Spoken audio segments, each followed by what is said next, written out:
Hello guys, आप सभी का वेलकम है आपके अपने ही यूट्यूब चैनल में। 32nd बिहार जुडिशियल सर्विस आ चुकी है, पूरे ब्रह्मांड को पता चल गया है और जो इसका काफ़ी समय से इंतज़ार कर रहे थे वो काफ़ी खुश होंगे, मैं जानती हूँ। तो अब मैं ये कहना चाहती हूँ कि बहुत हो गया पढ़ना, तो अब आप लोगों को जो और दूसरा काम करना है वो करना है कि आपको MCQs भी लगाने हैं। सामने स्क्रीन पे आपको संपत्ति अंतरण अधिनियम 1882 दिखाई दे रहा है, तो वो मैंने इसलिए आज आपको बताने के लिए चुना है क्योंकि 11 कभी 13 कभी 15 मैक्सिमम जो है 15 नंबर के question transfer of property act से भी BJS में रहते हैं। तो चलिए आज देखते हैं थोड़ा सा MCQ। स्टार्टिंग है सेक्शन 1 to 4। ज़्यादा वीडियो को लंबा करने की कोशिश तो मैं नहीं करूँगी, लेकिन जितना में हम देख पाएँ उतना देख लेते हैं। सबसे पहला क्वेश्चन आता है सामने कि संपत्ति अंतरण अधिनियम को किस वर्ष अधिनियमित किया गया था, यानी ये एक्ट कब बना था। तो 1882 में, ये आपको पता है।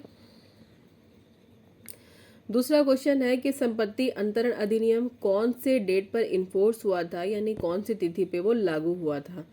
तो वो है 1 जुलाई 1882 को। देखिए ये कहाँ कहाँ पूछा गया है ये भी पता चल रहा है आपको। तीसरा क्वेश्चन है कि संपत्ति अंतरण अधिनियम 1882 किन संपत्तियों को शामिल करता है। तो जब आप बैरेक्ट में सेक्शन 3 पढ़ेंगे तो वहाँ आपको पता चलेगा कि ये जो अधिनियम है वो जंगम संपत्ति की भी बात करता है और स्थावर संपत्ति, यानी दोनों संपत्ति के अंतरण की चर्चा करता है, दोनों के प्रावधान बताता है। नेक्स्ट क्वेश्चन नंबर 4, संपत्ति अंतरण अधिनियम जो 1882 है वो जब नहीं आया था तो उसके पहले इंडिया में प्रॉपर्टी के ट्रांसफ़र से रिलेटेड हम कौन से लॉ अपनाते थे। तो जब 1882 की बात है तो अंग्रेज़ों के ज़माने की बात है ये। और मैं आपको ये बताना चाहती हूँ कि मैंने अपने चैनल पे जो सबसे पहला वीडियो डाला था बैकग्राउंड, हिस्टोरिकल बैकग्राउंड, वहाँ इस चीज़ को बताया था। तो अगर आप लोगों को अभी तक ये नहीं पता है कि TP एक्ट का हिस्टोरिकल बैकग्राउंड क्या है, कैसा है, क्या क्या पढ़ना है, तो आप चैनल के प्लेलिस्ट पे चले जाइए, वहाँ पे आपको मिल जाएगा और देखिएगा ज़रूर बिफोर एग्ज़ाम। तो आपने justice, equity and good conscience का नाम तो सुना ही होगा। तो जब TP एक्ट नहीं था तो अंग्रेज़ जब हमारे मुकदमे देखा करते थे तो वो जो फैसले दिया करते थे वो साम्य न्याय और शुद्ध आत्मा यानी सुआत्मा के हिसाब से उसका निर्णय दिया करते थे। नेक्स्ट क्वेश्चन, संपत्ति अंतरण अधिनियम की धारा 3 के अर्थ के अंतर्गत निम्नलिखित में से क्या स्थावर संपत्ति में शामिल नहीं है।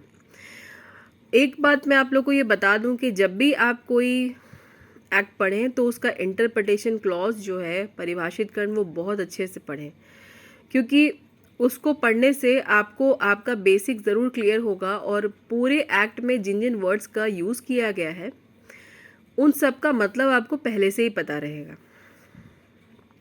अब यहाँ जो A नंबर ऑप्शन है, B नंबर ऑप्शन है, वो इसका आंसर नहीं होगा। जो इसका आंसर है वो मैं आपको दिखा ही रही हूँ, लेकिन आपको मैं ये भी बोलना चाहती हूँ कि जब आप सेक्शन 3 को जिन जिन लोगों ने भी पढ़ा होगा उन्हें पता होगा कि केवल खड़े हुए काष्ठ, उगती फसल और घास जो है वो अचल संपत्ति नहीं है, यानी immovable property does not include standing timber, growing crops और ग्रास। नेक्स्ट क्वेश्चन, स्थावर संपत्ति में खड़े हुए काष्ठ शामिल नहीं होते हैं, क्या ये बात सही है। अभी हम लोगों ने थोड़ी देर पहले देखा, हाँ बिल्कुल सही है। इनमें से कौन सी जो पॉइंट में है जिसमें पता चल रहा है आपको कि स्थावर संपत्ति नहीं है। तो उगती हुई फसल नहीं है।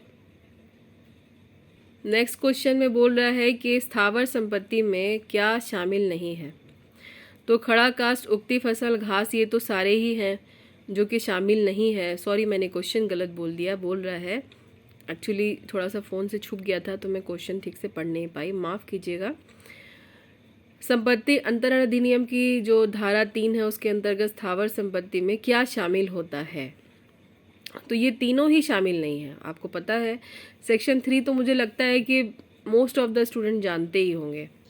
इसके बाद वाला जो क्वेश्चन है उसमें भी यही पूछ रहा है स्थावर संपत्ति में क्या शामिल नहीं होता है। इसका भी जवाब आपको पता है, खड़ा हुआ कास्ट। नेक्स्ट क्वेश्चन देख लेते हैं हम लोग, और ये लास्ट क्वेश्चन है क्योंकि 5 मिनट का वीडियो हो चुका है। इससे ज़्यादा देखना आप लोग को लिए भी बोरिंग होगा। खैर इस समय तो बोरिंग आपके लिए नहीं होना चाहिए क्योंकि आपके पास समय ही काफ़ी कम बचा है।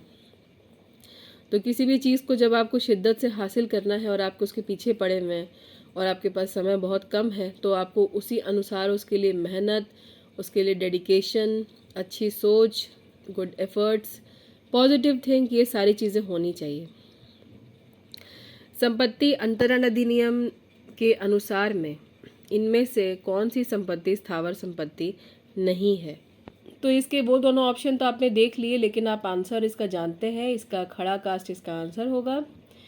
तो उम्मीद करती हूँ कि आज का जो लेक्चर है वो आपको पसंद आया होगा। खास इसको लेक्चर तो नहीं बोलेंगे, MCQ रिवीजन बोला जाए तो ज़्यादा अच्छा रहेगा। आगे के जो है हम नेक्स्ट वीडियो में देखेंगे। अभी फ़िलहाल MCQ देखना ज़्यादा ज़रूरी है आप लोग के लिए। और बिहार जुडिशियल सर्विस के वैकेंसी आने बाद मैंने एक भी वीडियो नहीं बनाया है, तो मुझे लगता है कि मुझे एक वीडियो उसके लिए अलग से आपके लिए बनाना चाहिए। जल्दी ही मिलते हैं एक अच्छे से वीडियो के साथ में। तो तब तक के लिए आप मन लगा के पढ़िए। मैं कोशिश करूँगी कि अक्सर मैं वीडियो डाला करूँ, जब नहीं डालती हूँ तो उसके लिए मैं आपसे माफ़ी मांग लेती हूँ। और ये जो लास्ट क्वेश्चन हमने पढ़ा ये बिहार जुडिशरी 2009 में पूछा गया, तो ये और भी हमारे लिए इम्पोर्टेंट हो गया। तो अभी आप लोग सोइएगा मत, मन लगा के पढ़िएगा प्लीज़, और अपना ख्याल रखिएगा, खुद भी खुश रहिए, दूसरों को भी रहने दीजिए। मिलते हैं एक जल्दी से एक अच्छे से वीडियो के साथ में। तब तक के लिए good night and sweet dreams, जो मैं आपको अभी बोल रही हूँ। Bye bye.